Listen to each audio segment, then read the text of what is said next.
नमस्कार, face to फेसमा यहाँलाई हार्दिक स्वागत छ। म जगन्नाथ दुलाल। दर्शकवृन्द, अहिलेको सबैभन्दा ठुलो दल नेपाली काङ्ग्रेसले आफ्ना पार्टीका संस्थापक बीपी कोइरालाको जन्म जयन्तीको अवसर पारेर बीपी साहित्य महोत्सव गर्दैछ। विशेष गरी योभन्दा अगाडि बीपीको जन्म जयन्ती र स्मृति दिवस फरक ढङ्गबाट मनाउँदै आएको काङ्ग्रेसले यसपटक किन साहित्य महोत्सवको आयोजना गर्दैछ, साहित्य महोत्सवमा के हुँदैछ, आज हामी यिनै विषयमा केन्द्रित रहेर फेस टु फेसमा कुराकानी गर्नेछौँ। र त्यसका लागि हामीसँग हुनुहुन्छ नेपाली काङ्ग्रेसका सहमहामन्त्री, प्रतिनिधि सभाका सदस्य एवं बीपी साहित्य महोत्सव तयारी समितिका संयोजक बद्री पाण्डे। आउनुहोस् कार्यक्रममा उहाँलाई स्वागत गरौँ। स्वागत छ यहाँलाई कार्यक्रममा। धन्यवाद।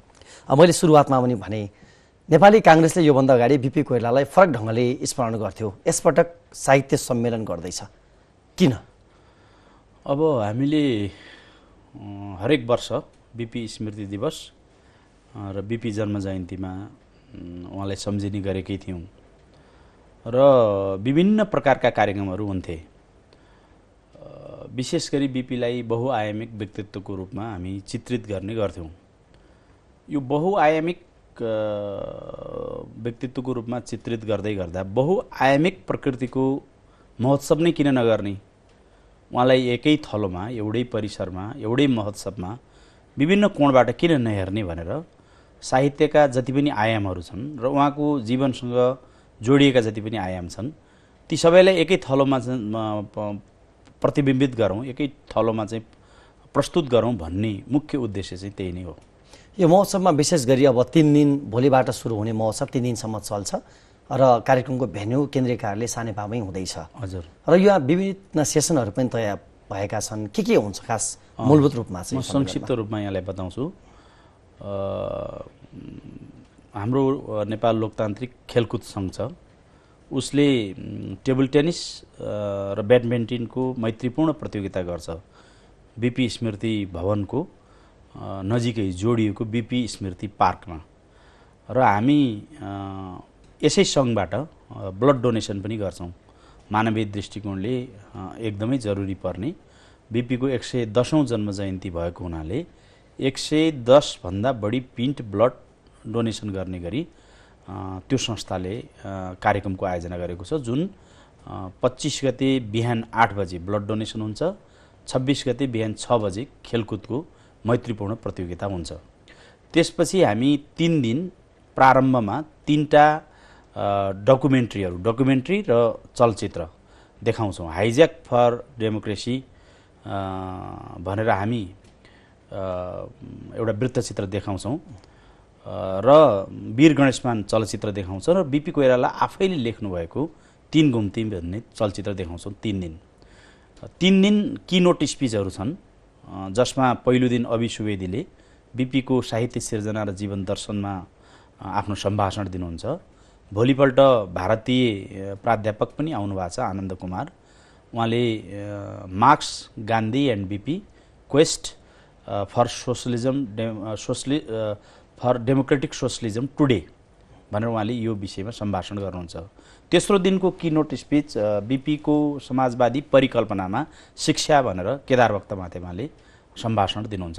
र तीनै दिन 4-4 वटाको हिसाबले हामीसँग सत्रहरू छन्, विभिन्न सत्र छन्। बीपीको साहित्यिक पक्ष, बीपीको व्यावहारिक पक्ष, बीपीको राजनीतिक पक्ष, बीपीको कूटनीतिक पक्ष र बीपीको समावेशिताका कोणबाट बीपीले अवलम्बन गर्नुभएको पक्षहरूलाई उजागर गर्ने गरी हामीले 12 वटा सत्रहरू सञ्चालन गर्छौँ। र हामी सेसनहरूको बिचमा र प्रारम्भमा सांस्कृतिक झाँकी गर्छौँ। 3 दिनमा 9 वटा सांस्कृतिक झाँकी हामी समावेशी नेपालको चित्र देखिने गरी प्रस्तुत गर्छौँ। बीपीका र लोकतान्त्रिक आन्दोलनका महत्त्वपूर्ण तस्बिरहरू हामी फोटो प्रदर्शनीको रूपमा गर्छौँ। त्यसै गरी यो चित्रकला प्रदर्शनी पनि हामी गर्छौँ। त्यति मात्रै होइन कि प्रत्येक सेसन र किनोट स्पिचलाई समेत प्रतिबिम्बित गर्ने गरी सेसन चलिरहँदा त्यसको भावमा आधारित भएर चित्रकारहरूले अलग अलग सेसनको अलग अलग चित्र सेसन चल्दाको अवधिभरि नै लाइभ आर्टको रूपमा त्यहाँ प्रस्तुत गर्नुहुन्छ, जसबाट चाहिँ 15 वटा सत्र, 3टा किनोट स्पिच, 12 वटा सत्र गरेर 15 वटा चित्रहरू लाइभ त्यहाँ तयार हुन्छ। र अर्को एउटा कमन आर्ट पनि हामी प्रस्तुत गर्छौँ। सभापतिले उद्घाटनका दिन क्यानभासमा लगाउनु भएको रङ, त्यो रङमा अरूहरूले रङ समावेश गर्दै जाँदा अन्तिम दिन एउटा सजीव चित्र त्यहाँ तयार हुन्छ। यसरी चाहिँ लाइभ आर्टका साथीहरू त्यसमा लाग्नु भएको छ र तीनै दिन, पहिलो दिन हामी कविता साँझ गर्छौँ जहाँ 20 जना कविहरूले आफ्ना कविता प्रस्तुत गर्नुहुन्छ। दोस्रो दिन गजल साँझ, 30 जना गजलकारहरूले आफ्ना गजल प्रस्तुत गर्नुहुन्छ र चौथो दिन हामीले साङ्गीतिक कार्यक्रम गर्छौँ। हाम्रो सांस्कृतिक महासङ्घ र कुटुम्ब ब्यान्डबाट सांस्कृतिक प्रस्तुति हुन्छ।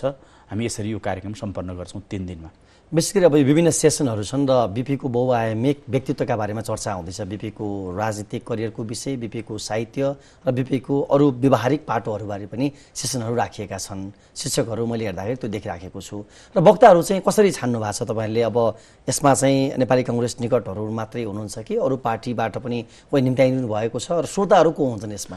हामी आयोजना पार्टी केन्द्रीय कार्य समितिको निर्णयअनुसार नेपाली काङ्ग्रेस पार्टीले गर्यो, तर त्यसमा संयोजन नेपाली लेखक सङ्घले गरेको छ र साथमा निरन्तर शनिबार भन्ने अभियान छ हाम्रो, जुन शनिबार साहित्यिक कार्यक्रम गर्छ। हजुर, त्यसै गरी फाइन आर्टको साथीहरू हुनुहुन्छ, नेपाल सांस्कृतिक महासङ्घका साथीहरू पनि हुनुहुन्छ। हामी सबै जोडिएर हामीले सेसनहरू, यिनका शीर्षकहरू र यिनका लागि हामीले तयार पारेका, हामीले आग्रह गरिएका वक्ताहरू, प्यानलिस्टहरू हुनुहुन्छ, मोडेटरहरू हुनुहुन्छ।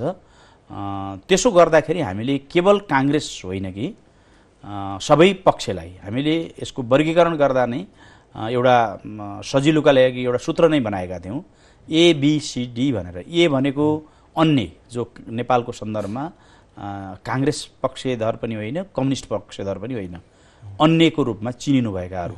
बी भनेको चाहिँ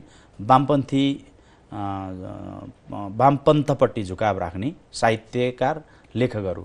सी भनेको कङ्ग्रेस, चिनिएकै कङ्ग्रेस तर जो साहित्यिक र लेखकीय व्यक्तित्वबाट ओतप्रोत हुनुहुन्छ। चौथो डी भनेको आफूलाई डेमोक्रेट भन्ने साहित्यिक व्यक्तित्वहरू। यसरी चाहिँ हामीले 4 थरी वर्गीकरण गरेर व्यक्तित्वहरू निम्त्याएका छौँ। राजनीतिक रूपमा हेर्ने हो भने पूर्व प्रधानमन्त्रीहरू समेत हाम्रो यो प्यानलमा प्यानलिस्टको रूपमा हुनुहुन्छ। को हुनुहुन्छ? पूर्व प्रधानमन्त्री डाक्टर बाबुराम भट्टराई हुनुहुन्छ। त्यसै गरी वामपन्थी लेखकहरू, बुद्धिजीवीहरू को? आहुतिहरू हुनुहुन्छ। खगेन्द्र सङ्ग्रौलाले अन्तिममा उहाँको बाहिर जानु परेर क्यान्सल गर्नुभएको हो। थुप्रै व्यक्तित्वहरू हुनुहुन्छ। त्यसै गरी यो साहित्यिक क्षेत्रको पनि मूर्धन्य व्यक्तित्वहरू हुनुहुन्छ। हामीले यसलाई अन्तर्राष्ट्रियकरण पनि गर्न खोजेका थियौँ, तर हाम्रो समयको चाप र व्यवस्थापकीय पक्ष यो सबै कुराको तयारी नभएको कारणले एकजना JNU को प्राध्यापक मात्रै हामीले नियुक्त गरेका छौँ। आनन्द कुमार आउनुभएको छ। यसरी चाहिँ हामीले हाम्रो कार्यक्रम आयोजना नेपाली काङ्ग्रेसले गरे पनि बिपी भनेको सबैको हो, देशकै हो, देशको मात्रै होइन कि एउटा मानव सभ्यताकै हो, साहित्य क्षेत्रको एउटा व्यक्तित्व र राजनीतिक क्षेत्रको एउटा शिखर व्यक्तित्वको रूपमा साझा हो। उहाँको विचारमा, उहाँको चिन्तनमा हामी एकाकार हुनाले हामी सबै लाभान्वित हुन्छौँ, हामी सबैलाई एक प्रकारको दिशाबोध हुन्छ भन्ने कोणबाट हामीले यसरी प्रस्तुत गर्न खोजेका छौँ। अब यो साहित्य महोत्सव मार्फत यहाँहरूले जुन बिपी, गान्धी र मार्क्सलाई पनि एक ठाउँ जोड्न खोज्नु भएको छ र त्यो सेसन चाहिँ सम्भाषणको रूपमा आनन्द कुमारले दिने तय भएको छ भनेको यहाँहरूले बिपीलाई गान्धी र मार्क्सकै तहमा उभ्याउन खोज्नु भएको भनेर भन्यो भने के गलत हुन्छ? अथवा बिपीको हाइट गान्धी र मार्क्स सोसरै हो? अब उहाँहरूको देशकाल परिस्थिति अलि भिन्न हो। मार्क्स युरोपमा जन्मिनुभयो, केही वर्ष अगाडि जन्मिनुभयो। गान्धी भारतमा जन्मिनुभयो, अलि पछाडि जन्मिनुभयो र बिपी त्योभन्दा पछाडि जन्मिनुभयो। उहाँहरू यसरी देखिन्छ। अब मलाई के लाग्छ भने हाम्रो सानो देश भए पनि सानो देशमा एउटा चाहिँ शिखर व्यक्तित्वको जन्म भएकै हो। किनभने बिपीले बोक्नुभएका विचारहरू, मार्क्सका हामीले किन जोड्न खोज्यौँ भने बिपीले समाजवादको पनि गहिरो ज्ञान राख्नुहुन्छ। समाजवादलाई का विभिन्न आयामहरू, समाजवादभित्रका पनि विभिन्न विकासक्रमहरू, यसलाई पनि राम्रो गरी सूक्ष्मतापूर्वक बुझ्नुहुन्छ।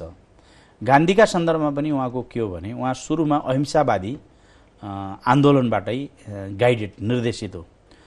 नेपाली राष्ट्रिय काङ्ग्रेस र नेपाल प्रजातन्त्र काङ्ग्रेस जुन बेला एकीकरण गरिँदै थियो, एकीकरण गर्ने बेलामा सुवर्ण शमशेरहरूले खोल्नुभएको पार्टी नेपाल प्रजातन्त्र काङ्ग्रेस सशस्त्र सङ्घर्षको बाटोबाट मात्रै देशको भित्रको राणा शासनलाई ढलाउन सकिन्छ भन्ने मान्यता बोक्थ्यो।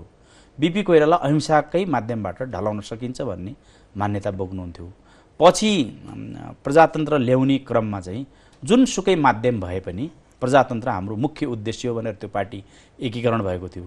त्यसैले यो अहिंसाको बाटोमा गान्धीको जुन एउटा कठोर र दृढ मान्यता छ र दृढतापूर्वक उहाँले आफ्नो जीवनमा त्यसलाई प्रयोग पनि गर्नुभएको छ, त्योसँग पनि बिपीको सामिप्यता छ। कार्ल मार्क्सले बोक्नुभएको साम्यवादको एउटा विचार चिन्तन र गान्धीले बोक्नुभएको एउटा अहिंसाको चिन्तन, यसैको सेरोफेरोमा बिपीले आफूलाई थप व्यवहारवादी बनाउँदै थप चाहिँ सान्दर्भिक बनाउँदै उहाँले लोकतान्त्रिक समाजवादको बाटो लिनुभएको देखिन्छ। त्यसकारणले मलाई लाग्छ आनन्द कुमारले आफ्नो सम्भाषणमा यही सेरोफेरोमा बिपीका बारेमा चर्चा गर्नुहुन्छ भन्ने लाग्छ। त्यो चर्चा होस् भनेरै पनि हामीले यो विषय राखेका हौँ। र तपाईँले जहाँसम्म उचाइको कुरा गर्नुभयो, व्यक्तित्व यस्तो व्यक्तित्वहरूका बिचमा तुलना गर्ने कुरा त होइन, तर बिपी कोइरालाप्रति हामी ठुलो गर्व गर्छौँ, गौरव गर्छौँ। र मलाई के लाग्छ भने आजको दिन पनि बिपीले दिनुभएका विचारहरू, राजनैतिक विचारहरू ती अहिले पनि कालजयी छन्, अहिले पनि सान्दर्भिक छन्। त्योभन्दा ठुलो दूरदर्शिता एउटा राजनेताका निम्ति केही पनि हुँदैन जस्तो लाग्छ। साहित्यमा पनि उहाँले चाहिँ जुन एउटा नयाँ आयाम थप्नु भएको छ, त्यो साहित्यिक आयाममा बिपी कोइरालालाई पछ्याउँदै थुप्रै साहित्यकारहरू जन्मिनु भएको छ। त्यसकारणले चाहिँ उहाँलाई गान्धी र कार्ल मार्क्ससँग तुलना गर्ने कुरामा कुनै अतिशयोक्तिपूर्ण कुरा हो जस्तो लाग्दैन मलाई। विशेष गरी अब बिपीको राजनीतिक यात्रालाई हेर्दाखेरि त्यहाँ गान्धी र मार्क्सको फ्युजन पनि देखिन्छ। मार्क्सको जुन बल प्रयोगको सिद्धान्त र त्यस पछाडि गान्धीको अहिंसावादी, सुरुमा अहिंसाको बाटोबाट आउने प्रयत्न बिपीले पनि गर्नुभयो। पछि लामो जेल जीवन धेरै चिज हुँदाखेरि होइन अब एउटा राज्यको बन्दुकसँग लड्नको लागि बन्दुकै चाहिन्छ भनेर उहाँले चाहिँ यहाँले अब डकुमेन्ट्री पनि देखाउँदै हुनुहुन्छ होइन। अब प्लेन विमान अपहरणै गर्यो काङ्ग्रेसले भने पछाडि बिपीले त्यति बेला जुन विचार अङ्गीकार गर्नुभएको थियो, अहिले बिपी साहित्य महोत्सव भनेर यहाँले बिपीको विविध पाटाहरूलाई उजागर गरिरहँदाखेरि चाहिँ त्यो बिपीको विचार काङ्ग्रेसले चाहिँ कति बोकिराखेको छ अहिले मानिसहरूले यो पनि प्रश्न। अब यो प्रश्न एकदमै ज्वलन्त ढङ्गले र बडो सङ्गीन ढङ्गले उठ्ने गर्छ। तर म आफू मेरो ठाउँबाट म के कुरामा गौरव गर्छु भने काङ्ग्रेसले बिपीको विचार अहिले पनि छोडेको छैन। हाम्रो संविधान जसमा लेखिएको छ समाजवाद उन्मुख राज्यको परिकल्पना गरिएको छ, लोकतन्त्रका मूल्य मान्यताहरूलाई त्यहाँ स्थापित गरिएको छ, बहुलवादलाई त्यहाँ एउटा निर्विकल्प प्रणालीको रूपमा स्थापित गरिएको छ हाम्रो संविधानमा। हाम्रा दस्तावेज हेर्नुहुन्छ भने पार्टीका महाधिवेशनमा प्रस्तुत भएका नीति तथा कार्यक्रम हुन् अथवा हामीले निर्वाचनका बेला प्रस्तुत गरेका घोषणापत्रहरू हुन्, हाम्रा प्रतिज्ञा पत्रहरू हुन्, त्यसमा पनि हामी कहीँ किञ्चित विचलित भएका छैनौँ। तर सत्य कुरा के हो भने मान्छेले इङ्गित गर्ने खुट्ट्याउने कुरा के हो भने व्यवहारमा हामीबाट कमी कमजोरी भएको छ। यो भन्न हिचकिचाउनु पर्ने कुरा केही पनि छैन। यो तपाईँले भन्दै गर्नुभयो या अरू कसैले भन्यो भने मैले यसलाई ग्रहण गरिनँ, रियलाइज गरिनँ भने त्यो आरोप हुन्छ, त्यो विरोध हुन्छ। मैले यसलाई रियलाइज गरेँ, ग्रहण गरेँ भने त्यो एक प्रकारले मेरा लागि सुझाव हुन्छ।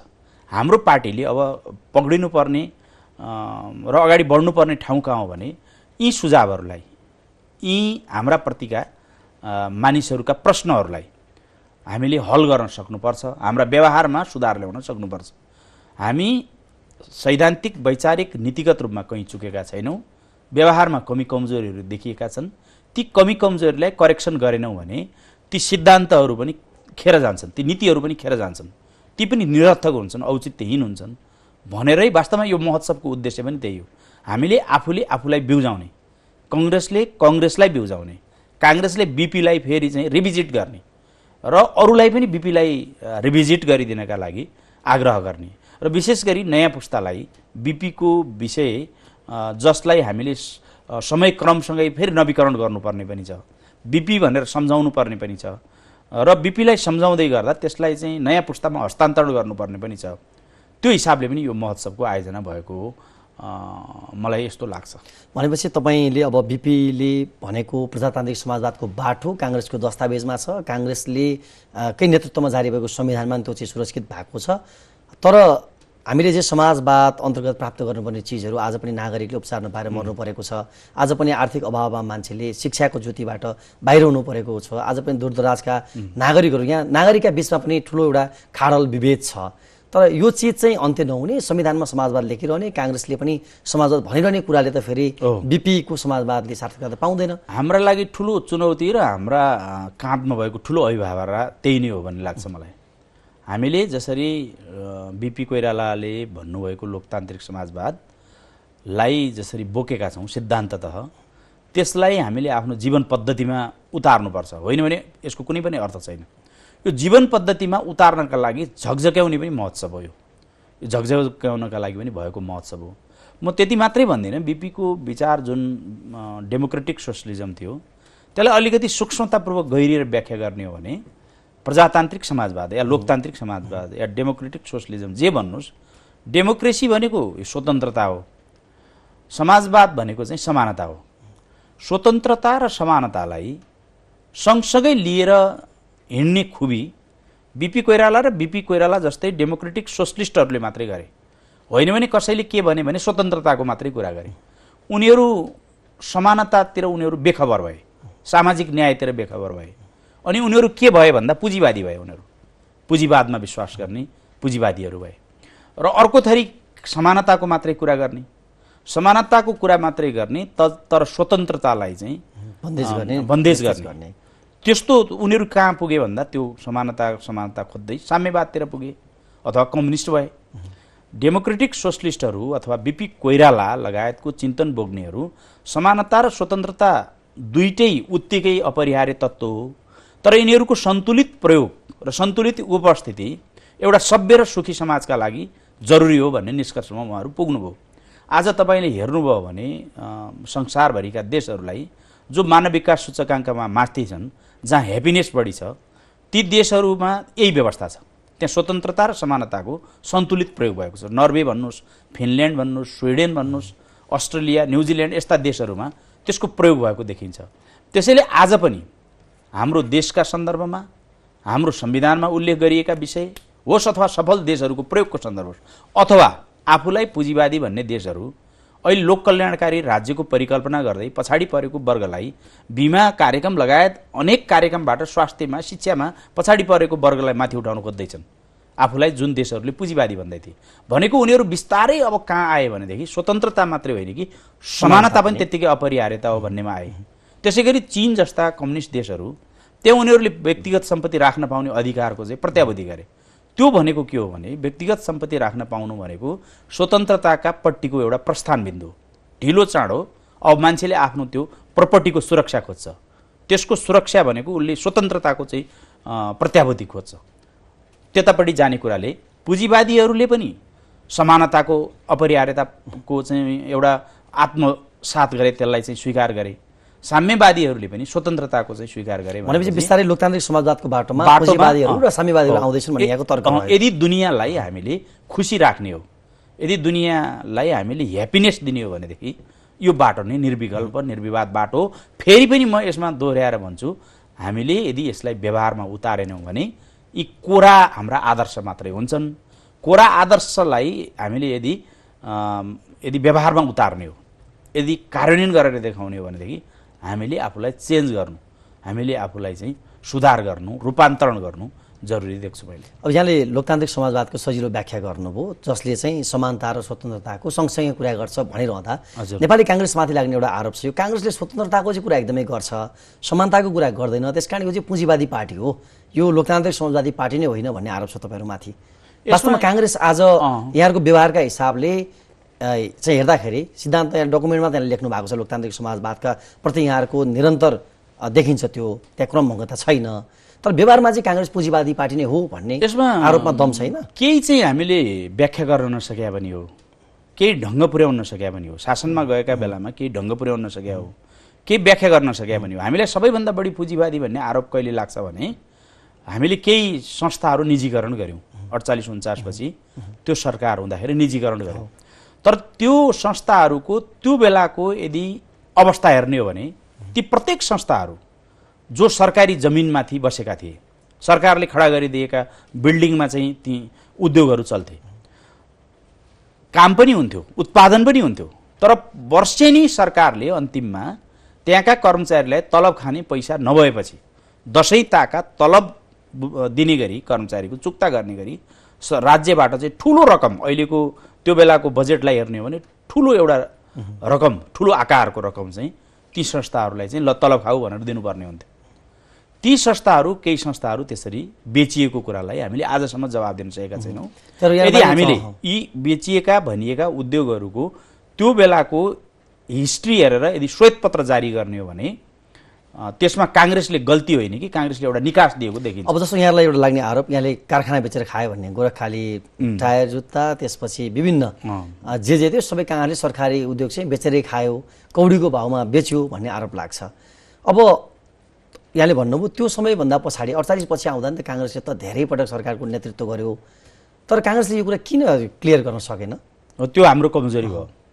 त्यो हाम्रो जनताले त अहिले पनि हामीले जस्तो के भने हामीले त्यो बेलामा बाँसबारी छाला जुत्ता उद्योग बेचियो, जबकि त्यसपछि नेपालमा जुत्ता उद्योगहरू यसरी फस्टायो निजी क्षेत्रमा कि अहिले नेपालले निर्यात गर्छ, कतिपय उद्योगका जुत्ताहरू निर्यात गर्छ। चुरोट कारखाना, वास्तवमा सरकारले, राज्यले चुरोटको कारखाना खोलेर त्यो पनि घाटा बेहोरेर होइन, जनस्वास्थ्यको कोणबाट भनौँ या जुनसुकै कोणबाट भन्नुहोस्, हामीले के चाहिँ डिमार्केसन चाहिँ एउटा सीमाङ्कन गर्न सक्नुपर्छ भने राज्यले गर्नै पर्ने काम के हो? राज्यले गर्नै पर्ने काम शिक्षाको क्षेत्रमा, स्वास्थ्यको क्षेत्रमा गर्नै पर्ने कामहरू छ राज्यले। अरू कतिपय चाहिँ सामाजिक सुरक्षासँग सम्बन्धित क्षेत्रमा राज्यले घाटा बेहोर्ने अथवा राज्यले फाइदा हेर्ने होइन। तर उद्योग खोल्ने बेलामा चाहिँ राज्यले खोल्यो भने पनि फाइदा र घाटा हामीले हेर्न सक्नुपर्छ। त्यो एउटा सीमाङ्कन हामीले गरिदिन सकेनौँ, जसले गर्दा हामीमाथि आरोपहरू थोपरिन थाल्यो। त्यसैले के हो भने फेरि पनि हामीले यतिखेर राज्यले गर्ने कामको निर्क्युल गर्ने, शिक्षा स्वास्थ्य जुन नागरिकका लागि महँगो भएको छ, त्यो नागरिकका लागि शिक्षा र स्वास्थ्य यसलाई निःशुल्क कसरी बनाउने, यसलाई न्यूनतम शुल्कमा कसरी चलाउने, मान्छे कोही पनि मान्छे पैसा नभएका कारणले पढ्न नपाउने अवस्था, कोही पनि बालबालिका अथवा मान्छे पैसा नभएकै कारणले उपचार गर्न नपाउने अवस्था, यो एउटा मानवीय संवेदनाको कुरा हो, यो आधारभूत मान्छेको आधारभूत आवश्यकताको कुरा हो, यतापट्टि ध्यान दिने हो। यसमा राज्यले, नेपाली काङ्ग्रेसले कटिबद्धताका साथ लाग्नुपर्छ। यो एउटा पाटो हामीले ध्यान दिनुपर्ने पाटो यतापट्टि छ। अरू विषयमा चाहिँ के हो भने हाम्रो संविधानमा नै निजी क्षेत्र, सहकारी क्षेत्र र हामीले सरकारी क्षेत्र भनेका छौँ, अर्थतन्त्रको एउटा आधार, तीन खम्बे अर्थनीति भनेका छौँ। त्यसो हुँदै गर्दा हामीले निजी क्षेत्रलाई लगानी गर्ने कुरामा उत्प्रेरित गर्नु पर्दैन, लगानी मैत्री वातावरण बनाउनु पर्दैन। ती स्वदेशी लगानीकर्ता हुन्, विदेशी लगानीकर्ता हुन् अथवा गैर आवासीय आफूलाई चाहिँ पहिचान बनाएका लगानीकर्ताहरू बनाउनु पर्दैन। त्यो बनाउने उद्योग धन्दाहरू, कल कारखानाहरू बढीभन्दा बढी देशभित्र खोल्ने वातावरण बनाउने, त्यसमा मान्छेहरूको रोजगारीलाई अभिवृद्धि गर्ने, रोजगारीको क्षेत्र विस्तार हुन्छ। अनि त्यसबाट चाहिँ राज्यले राम्रो गरी नियमन गरेर, ती क्षेत्रहरूको नियमन गरेर त्यसबाट आएको करलाई, राजस्वलाई चाहिँ राज्यको ढुकुटी बलियो बनाउने। ढुकुटी बलियो बनाएपछि फेरि सीमान्तकृत वर्गलाई लोक कल्याणकारी कार्यक्रमका माध्यमबाट उसलाई चाहिँ हामीले बलियो बनाउने। त्यति मात्रै होइन कि शिक्षा स्वास्थ्य लगायतका आधारभूत क्षेत्रहरू जो राज्यले गर्नुपर्ने क्षेत्रहरू छन् त्यसमा राज्यको ढुकुटी, राज्य बलियो भयो, अर्थतन्त्र बलियो भयो भने त्यसमा लगाउने। यो बाटोमा चाहिँ हामीले सोच्ने कुरा चाहिँ एउटा व्यवस्थित ढङ्गले, विधिवत ढङ्गले हामीले अगाडि बढाउनु पर्ने हो। नीतिगत ढङ्गले मात्रै होइन कि कार्यक्रमका हिसाबले, कार्यक्रम मात्रै बनाएर भएन कि त्यसलाई कार्यान्वयनमा प्रभावकारिता ल्याउने हिसाबले अगाडि बढ्नुपर्नेमा हामी कता कता चाहिँ अल्मलिएको जस्तो यो सत्य हो। र म फेरि दोहोऱ्याएर तपाईँलाई महोत्सवमै ल्याउन चाहन्छु। यो महोत्सवले बीपीका यी दृष्टिकोणहरू जति पनि छन्, राजनीतिक दृष्टिकोण, कूटनीतिक दृष्टिकोण, साहित्यिक दृष्टिकोण, यसलाई कम्प्रोहेन्सिभ किसिमले हेरौँ र एउटा चाहिँ दृष्टिगोचर, एउटा रोडम्याप प्राप्त गरौँ भन्ने कोणबाट पनि हामी महोत्सवलाई आयोजना गर्न खोजेका छौँ। अब कतिपयले चाहिँ नेपाली काङ्ग्रेसले बीपीलाई चाहिँ जब छ मात्रै, बीपीलाई बोक्दैन भनेर आरोप लगाइराखेका हुन्छन्। तर कतिपयले चाहिँ होइन, अब बीपीले त्यति बेला जुन समय सन्दर्भमा बीपीले प्रजातान्त्रिक समाजवादको उहाँले व्याख्या गर्नुभयो, एउटा चाहिँ गाउँमा एउटा परिवारमा चाहिँ एकल गोरु, एकल चाहिँ दुध दिने गाईको कुरा, एउटा विद्यालय, एउटा प्राथमिक स्वास्थ्य केन्द्रको कुरा गर्नुभएको थियो। तर आज समय बदलियो, आज गोरु होइन ट्र्याक्टरको कुराकानी आएको छ।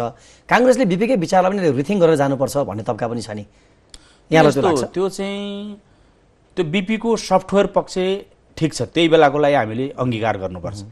सफ्टवेयर पक्ष भनेको के हो भने त्यो बिपीको एउटा भावना हो, स्पिरिट हो त्यो। एउटा परिवार चाहिँ सुखी होस्, एउटा परिवार खुसी होस्, एउटा परिवारलाई सबै कुराले पुगोस्, मितव्ययी भएर पनि त्यो परिवार चाहिँ राम्रोसँग स्वाभिमानका पूर्वक शिर ठाडो गरेर बाँच्न सकोस्, आत्मनिर्भर हुन सकोस् भन्ने त्यो एउटा बिपीको चाहिँ एउटा सफ्टवेयर पक्ष भनौँ, वैचारिक पक्ष हो।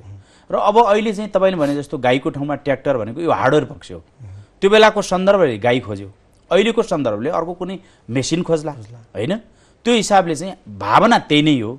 त्यो भावना अनुसारको त्यो स्पिरिट अनुसारको तपाईँले भनेकै शब्द त्यो स्पिरिट अनुसारको हामीले चाहिँ कार्यक्रम र त्यो स्पिरिट अनुसारको चाहिँ खाका अहिले बनाउन सक्नुपर्छ भन्ने लाग्छ मलाई। अब लामो समय पार्टीको लिडरसिप लिएका नेताहरू अलि माथिल्लो तहमा हुनुहुन्छ, तपाईँहरू यसबाट धेरै युवाहरू, विशेष गरी नयाँ पुस्ता भनौँ, युवा भन्दा पनि नयाँ पुस्ताहरूको अहिले पार्टीमा पदाधिकारी तहमा बाहुल्यता देखिन्छ, उपसभापति, महामन्त्री, सहमहामन्त्रीहरूलाई हेर्दाखेरि। अब यो बिचमा काङ्ग्रेसले यसरी बिपीको विचारको विविध पाटाबारे वृहङ्गम रूपमा छलफल गरेको थिएन। काङ्ग्रेस सधैँ सत्ता बाहेकहरू ध्यान हुँदैन काङ्ग्रेसको भन्थे। तपाईँले यो कार्यक्रम प्रस्ताव लिएर ती नेताहरूका जाँदा उहाँहरूको प्रतिक्रिया चाहिँ कस्तो थियो? उहाँहरू सकारात्मक हुनुहुन्छ। आज बिहान मात्रै पनि मैले सभापतिज्यूसँग मेरो भेट भएको थियो। प्रचार विभागको प्रमुख मिन विश्वकर्मा र हामी दुईजनाले बिहान भेटेका थियौँ। उत्साहित हुनुहुन्छ। मैले त उहाँहरूलाई त्यस्तो नकारात्मक पाएको छैन। यदि हामीले सृजनशील ढङ्गले केही काम गर्न खोज्यौँ भने अघिल्लो पुस्ता पनि त्यस्तो हाम्रा प्रति दुराग्रही होला, पूर्वाग्रह राख्ला भन्ने मैले इमान्दार कुरा गर्नुपर्छ। गर्दै जाउँ, जस्तो यही कार्यक्रम पनि हामी सम्पन्न गरौँ, त्यसपछि यस्तै सृजनशील कार्यक्रमको परिकल्पना गर्दै जाउँ। जहाँनेरि उहाँहरू बाधक हुनुहुन्छ त्यो बाधक भएको ठाउँमा हामी भनौँला, तर मैले अहिले बाधक देखेको छैन। के कुरा चाहिँ सत्य हो भने सांसद बनाउने कुरा, मन्त्री बनाउने कुरा, प्रधानमन्त्री आफै बन्ने कुरा, यो कुरामा नेताहरूको दिलचस्पी छ भन्ने कुरा अब भनिरहन परेन। देखेकै छ हदेलो चाहिँ पहेँलो छ भन्ने जान्दा जान्दै किन कोट्याउने होइन। त्यो भोलि हाम्रो पुस्ताले कम्तीमा यो अहिलेको चाहिँ एउटा कार्यशैली देखेर त्यसबाट सिकोस्, त्यही कार्यशैलीको शिकार हाम्रो पुस्ता पनि नबनोस्। बरु हामीले त्यतापट्टि सचेत हुनुपर्छ। बाँकी कुरामा चाहिँ पार्टीलाई एउटा सृजनशील बाटोमा लिएर जाउँ, सङ्गठनका गतिविधिलाई चलायमान बनाऊँ भन्ने कुरामा उहाँहरू चाहिँ उत्साही नहुने कुरा मैले देखेको छैन। उत्साही हुनुहुन्छ। विशेष गरी अब तपाईँहरूकै पहलमा पछिल्लो समय काङ्ग्रेसले दुईवटा कार्यक्रम, एउटा ह्याकाथन, पोलिसी ह्याकाथन गर्यो, त्यसको पनि राम्रो चर्चा भयो। एउटा काङ्ग्रेसले कम्तीमा पार्टीभित्र मात्रै होइन बाहिर पनि निस्केर एउटा नयाँ आइडिया अबको यो इकोनोमीलाई कसरी ग्रोम गर्न सकिन्छ भन्ने कोणबाट र युवाहरूलाई कसरी चाहिँ कम्तीमा पार्ट टाइम भने जब क्रिएट गर्न सकिन्छ भन्ने तरिकाको त्यहाँ विविध खाले बहस पनि भयो, त्यसको पनि राम्रै चर्चा भयो। अहिले फेरि यहाँहरू यो बिपी साहित्य महोत्सवमा आउनु भएको छ। यो पनि कहीँ न कहीँ अब कङ्ग्रेसमा जुन वैचारिक बहसको शून्यता जस्तो देखिएको छ त्यसलाई चिर्ने यो प्रयत्नकै रूपमा पनि हेरिएको छ।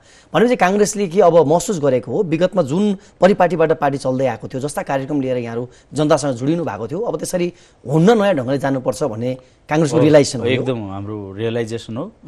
र विशेष गरी अझ तपाईँलाई एउटा अर्को मैले बुझेको एउटा सार कुरा भन्छु। बिपी कोइरालाले आफ्नै आत्मवृत्तान्तमा पनि लेख्नु भएको छ। आत्मवृत्तान्तभरि बिपी एउटा इमान्दार व्यक्तिको रूपमा चाहिँ पोखिनु भएको छ यत्रतत्र। त्यहाँ एक ठाउँमा उहाँले के भन्नुभएको छ भने बढी यथार्थतावादी मान्छे त्यति पवित्र हुँदैन, जो भावुक छ भावुक मान्छेमा बढी पवित्रता हुन्छ भन्नुभएको छ। यो राजनीति चाहिँ हामीले सम्झौता गर्दै जाँदा हामी बढी यथार्थतावादी भयौँ कि म यो पदमा छु, भोलि योभन्दा माथि कसरी पुग्ने, मेरो अहिलेको वर्चस्व प्रभावलाई चाहिँ कसरी जोगाइराख्ने भनेर मैले आफ्नो बढी मस्तिष्क चलाउने र मैले आफूलाई चाहिँ त्यो यथार्थतावादको एउटा वाहकको रूपमा प्रस्तुत गर्ने। त्यसले गर्दा हाम्रो भावनाको चाहिँ जुन गहिराई हो, त्यो भावनाको गहिराईबाट हामी च्युत पो भयौँ कि भावनाको गहिराईबाट, हृदयको गहिराईबाट अथवा मुटु भन्ने जुन छ त्यो मुटुको गहिराईबाट हामी च्युत हुँदाखेरि हामी बढी अपवित्र पो भयौँ कि हुन्छौँ कि। र मलाई के पनि लाग्छ भने साहित्यको सिर्जना भनेको त्यो वास्तवमा भावनाको गहिराईबाट निश्रित हुने एउटा तत्त्व हो, निश्रित हुने चिज हो भनेर अहिले यथार्थता चाहिँ के हो भने त्यो भावनाभन्दा अलिकति भिन्न जस्तो, बढी मस्तिष्क चल्ने, बढी दिमाग चल्ने, अङ्क गणित हिसाब किताब गरी रिजल्ट के आउँछ बढी ध्यान हुन्छ त्यसमा। त्यसैले चाहिँ यो हामीले साहित्य महोत्सवको आयोजना गरेर हामीले यो हृदय जगाउनलाई प्रयत्न गरेको। बिपीले जसरी भावना जगाउने प्रयत्न भन्नुभएको छ, जो भावुक छ, भावनाबाट ओतप्रोत हुन्छ, त्यो मान्छे बढी पवित्र हुन्छ भन्नुभएको छ। राजनीतिमा पवित्रताको खोजी पनि यो महोत्सवको चाहिँ अपेक्षा हो भन्ने मैले चाहिँ त्यसरी बुझेको छु। अब यहाँले यसो भनिरहँदा धेरैको ध्यान पनि अब काङ्ग्रेसले पहिलो पटक आफ्ना संस्थापकको जन्मजयन्तीको अवसर पारेर जे कार्यक्रम गर्दैछ यसलाई अरू पार्टीहरूले पनि र नागरिक समाजले पनि हेरिराखेको छ र यो कार्यक्रम सकिँदै गर्दा यसले के म्यासेज दिन्छ भन्ने यहाँको विश्वास हो। यहाँ किनभने अब यो तयारी समितिको संयोजक पनि हुनुहुन्छ। अब यहाँले भनिहाल्नुभयो अब पार्टीमा जुन अङ्कगणितको हिसाब गर्दै गर्दा त्यो हृदय मर्यो, त्यो एउटा अन्तस्करणको भावना जगाउनका लागि पनि साहित्य जरुरी छ भनिरहँदाखेरि चाहिँ यो सकिँदै गर्दा काङ्ग्रेसले के सन्देश प्रवाह गर्छ? मलाई के लाग्छ भने काङ्ग्रेसले एउटा नयाँ आयाम प्राप्त गर्छ। नेपाली काङ्ग्रेस पार्टीले वैचारिक यात्रामा अथवा वैचारिक एउटा परिवेशमा एउटा नयाँ आयाम प्राप्त गर्छ र नयाँ उचाइ पनि प्राप्त गर्छ र यो अरूका लागि पनि एउटा अनुकरणीय काम हुन्छ भन्ने लाग्छ मलाई। अरू दलहरूका लागि पनि अनुकरणीय काम हुन्छ र हाम्रो पुस्ताले गर्दैछ र नयाँ पुस्ताका लागि पनि एउटा अनुकरणीय काम हुन्छ। नयाँ पुस्ताले पनि बिपीलाई चिन्यो भने, बिपीलाई वास्तवमै हामीले चिन्नियो भने जस्तो उहाँले आफूलाई राजनीतिमा प्रजातन्त्रवादी भन्नुभयो, साहित्यमा अराजकतावादी भन्नुभयो। एउटा व्यक्तिभित्र प्रजातन्त्र पनि छ, एउटा व्यक्तिभित्र अराजकता पनि छ।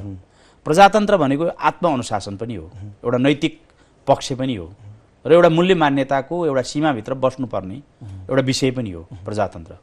अराजकता भनेको एउटा स्वच्छन्दताको नाम हो र स्वतन्त्रता भन्न खोज्नुभएको होला। खुला आकाशमा चाहिँ एकदमै खुला ढङ्गले उड्न खोज्ने पन्छी जस्तै हो। तर उहाँले यस्तो चाहिँ सीमाङ्कन गरिदिनु भएको छ। उहाँको साहित्यको अराजकताले राजनीतिको लोकतन्त्रलाई, प्रजातन्त्रलाई कहीँ बलमिच्याइ गरेको अथवा सीमा मिचेको देखिँदैन। प्रजातन्त्रको उहाँको जुन एउटा आत्मअनुशासन छ, राजनीतिक आत्मअनुशासन छ, त्यसले साहित्यमाथि पनि कहीँ बलमिच्याइ अतिक्रमण गरेको देखिँदैन। त्यसैले एउटा व्यक्तित्वभित्र दुईटा पाटो छ र प्रत्येक राजनीतिकर्मी यदि उसले आफूलाई असल बनाउने हो, साँच्चै नै बिपीले भने जस्तो ठुलो होइन कि असल बनाउने हो भने साहित्यिक चेत जसलाई हामी एउटा क्रिटिकल यो आलोचनात्मक चेत पनि भन्न सक्छौँ, त्यो प्रत्येक व्यक्तिमा हुनुपर्छ। प्रत्येक राजनीतिक व्यक्ति शक्तिमा जति जति माथि पुग्छ, कुर्सीमा जति जति माथि पुग्छ, त्यसलाई चाहिँ एउटा साहित्यिक चेतनाले, एउटा भावनाले चाहिँ उसलाई गाइडेड गरिरहनुपर्छ, निर्देशित गरिरहनुपर्छ, जसले गर्दा त्यो कुर्सीमा चाहिँ अन्धो मान्छे हुन सक्दैन। त्यो कुर्सीमा बसे पनि त्यो मान्छेको मन, मस्तिष्क, हृदय सबै, आँखा, कान सबै खुला भएर उसले चाहिँ सुशासन दिन सक्ने, राम्रो शासन दिन। हामीले कुनै जमानामा शासकलाई नै दार्शनिक शासकको रूपमा परिकल्पना गर्थ्यौँ नि। दार्शनिक शासक भनेको सायद यही हो कि साहित्यिक चेतबाट चाहिँ ओतप्रोत भएको अधिकार। त्यही भएर त्यति बेला महेन्द्रले पनि साहित्यिक व्यक्तित्व बन्न खोज्नु भएको थियो। साहित्यिक व्यक्तित्व अझ पहिले चाहिँ हामीले जुन यो सभ्यताको कुरा गर्छौँ, पुरानो सभ्यताको कुरा गर्छौँ, ग्रिक सभ्यताको कुरा गर्छौँ अथवा हाम्रै देशमा पनि चाणक्यको कुरा गर्छौँ, त्यो दर्शन सहितको शासक, साहित्यिक चेतना सहितको शासक, त्यो शासकले चाहिँ वास्तवमा लोक कल्याणको काम बढी गर्छ कि लोकतन्त्रमा त्यस्तो शासकको झन् जरुरी पर्छ कि भन्ने ढङ्गले पनि हाम्रो महोत्सवपछि एउटा माहौल बन्ला, छलफल प्रारम्भ होला, एउटा हाम्रो चाहिँ यो डिस्कोर्स ओपन होला र त्यसले चाहिँ देशलाई, देशको राजनीतिलाई एउटा सही गोरेटो देला भन्ने हाम्रो अभिष्ट चाहिँ त्यो नै हो। अब नेपाली काङ्ग्रेसको संस्थापक चाहिँ बिपी कोइराला, हजुर, यहाँहरूको अलि बढी अधिकार चाहिँ बिपी कोइरालामाथि। विश्वेश्वर प्रसाद कोइराला जो साहित्यिक फाँट र उहाँ चाहिँ काङ्ग्रेसको चाहिँ जमिनदारी होइन, विश्वेश्वर प्रसाद कोइरालाको साहित्यिक व्यक्तित्वको फैलावट चाहिँ अलिक बृहत छ होइन। यहाँहरूले यसरी कार्यक्रम गरिरहँदा काङ्ग्रेसको कार्यालयमा कार्यक्रम गरेर बिपीलाई सम्झँदै गर्दा एउटा सन्देश हुन सक्थ्यो। विश्वेश्वर प्रसाद कोइराला सम्झिँदा चाहिँ कतै त्यसमा चाहिँ त्यो सीमा अलिकति मिचिन्छ कि भनेर पनि कतिपयले चर्चा गरिरहेको छ। साहित्य बिपी साहित्य महोत्सव भन्यौँ नि हामीले, यसलाई शुद्ध साहित्यिक होइन कि साहित्यलाई हामीले कसरी चाहिँ बुझ्न बुझाउन खोज्यौँ भने इतिहास पनि एउटा लिट्रेचरै हो, एक प्रकार साहित्य नै हो। हाम्रो नीति, कार्यक्रम, घोषणापत्र यो पनि लिट्रेचर हो। कूटनीतिक दर्शन, विचारहरू अथवा राजनीति पनि एउटा साहित्य लिट्रेचरै हो। त्यसैले यो लिट्रेचर भन्ने शब्दलाई केवल कविता, कथा, उपन्यासको कुरा मात्रै होइन कि लिट्रेचरलाई एउटा व्यापक अर्थमा, त्यसको एउटा बृहत अर्थमा चाहिँ साहित्य महोत्सवको आयोजना गऱ्यौँ। हामीले विषयहरू सुरुमा तय गर्दै गर्दा 100 वटा भन्दा बढी विषय तय भएका थिए। ती 100वटा विषयमध्येमा हामीले यसपटकलाई सर्ट लिस्टिङ गरेर केवल 12-15वटा विषयमा हामीले सीमित गऱ्यौँ। आगामी दिनमा यो क्रम चलिरहन्छ। यसपटक मूल नेताको मूल थलोमा मूल कार्य समितिले, केन्द्रीय कार्य समितिले आयोजना गर्यो। आगामी दिनमा हामी यसलाई व्यापक बनाउँछौँ, जिल्ला तहमा जान्छ, सबै तहमा पुग्छ। बिपी कोइरालाको मात्रै होइन कि हामीले सुवर्ण शमशेरको बेला त्यस्तै अर्थतन्त्र सम्बन्ध, आर्थिक प्रणाली सम्बन्धी छलफल चलाउने भनेका छौँ। गणेशमान सिंह, गिरिजाप्रसाद कोइराला, सुशील कोइराला, कृष्णप्रसाद भट्टराई, जति पनि नेताहरू हुनुहुन्छ, हामी उहाँहरूले जुन जुन आयामका साथ उहाँहरूको परिचय छ, जे कुरामा उहाँहरूको विशिष्ट योगदान छ, त्यसलाई केन्द्रबिन्दु बनाएर देशलाई वास्तवमै एउटा विचारको राजनीतिमा प्रभावित गर्ने, केही कमी कमजोरी भएका छन्, राजनीतिभित्र केही निराशाहरू बढेका छन्, राजनीतिभित्र केही नकारात्मकता बढेको अवस्था छ, राजनीतिभित्र विसङ्गतिहरू बढेको अवस्था छ, सकारात्मकतातिर लिएर जाने, असल संस्कृतितिर लिएर जाने, एउटा आशा जगाउने, आशालाई सुदृढ गराउने, आशा सञ्चार गर्ने दिशातिर लिएर जाने कुरा चाहिँ यो वैचारिक कुराले चाहिँ सम्पादन गर्न सक्छ, सम्पन्न गर्न सक्छ भन्ने त्यो उद्देश्यका साथ चाहिँ हामी यो आयोजना गर्दैछौँ। हाम्रो निर्धारित समय सकिएको छ, यहाँसम्म आउनुभयो। अब यो तयारी समिति भएका कारण यहाँको व्यस्तता पनि थियो, समय दिनु यहाँलाई धेरै धेरै धन्यवाद। अन्तिममा यो साहित्य सम्मेलनका बारेमा केही भन्न चाहनुहुन्छ? म सबैलाई त्यहाँ भोलि 10 बजेबाटै सबैलाई आमन्त्रण गर्न चाहन्छु। तिनै दिन यहाँहरू आइदिनुहोस्, जिज्ञासापूर्वक बस्दिनुहोस्। त्यहाँ सबैलाई आउन खुल्ला छ? त्यो सबैलाई आउन खुल्ला छ। त्यो एउटा हामीले विश्वविद्यालय पनि बनाउन खोजेको। त्यो विश्वविद्यालयभित्र, त्यो स्कुलभित्र यहाँहरू सबैको चाहिँ प्रवेश भइदियो भने यो कार्यक्रमको उद्देश्य सफलीभूत हुन्छ भन्ने हिसाबले पनि म सबैलाई आमन्त्रण गर्न चाहन्छु। हस्, नेपालको राजनीतिमा विचारको राजनीति समाप्त भइसक्यो भन्ने चर्चाका बीच जुन लोकप्रियतावादको उदय भएको छ, दलहरू काम छैनन्, यिनीहरूसँग विचारै छैन, यी हिसाब किताब मात्रै गर्छन् सरकारको भन्ने आरोप जो यहाँका मुख्य दलहरूमाथि छ, त्यसलाई चिर्नका लागि जुन यहाँको एउटा प्रयास छ, होइन काङ्ग्रेसमा बिपीको विचार जगाउन हामी प्रयत्नशील छौँ भन्ने सन्देश दिने जुन प्रयास छ, यहाँलाई सफलता मिलोस्। महोत्सव सफलताको र यो समय दिनुमा यहाँलाई धेरै धेरै धन्यवाद पनि। धन्यवाद। दर्शकवृन्द, आजका लागि निर्धारित समय सकिएको छ। आज हामीले विशेष गरी नेपाली काङ्ग्रेसले बिपी कोइराला जो नेपाली काङ्ग्रेसका संस्थापक र नेपाली साहित्यमा महत्त्वपूर्ण योगदान दिनुभएका विश्वेश्वर प्रसाद कोइरालाका रूपमा जो परिचित हुनुहुन्छ, उहाँको राजनीति र साहित्यका विविध पाटोबारे नेपाली काङ्ग्रेसले 3 दिन नेपाली काङ्ग्रेसको केन्द्रीय कार्यालय सानेपामा भोलिबाट बिपी साहित्य महोत्सव आयोजना गर्दैछ। त्यसका विविध पाटोबारे आज हामीले कुराकानी गऱ्यौँ र आजका मेरा अतिथि नेपाली काङ्ग्रेसका सहमहामन्त्री, प्रतिनिधि सभाका सदस्य र बिपी साहित्य महोत्सव तयारी समितिका संयोजक बद्री पाण्डे सहित मलाई पनि बिदा दिनुहोस्। नमस्ते।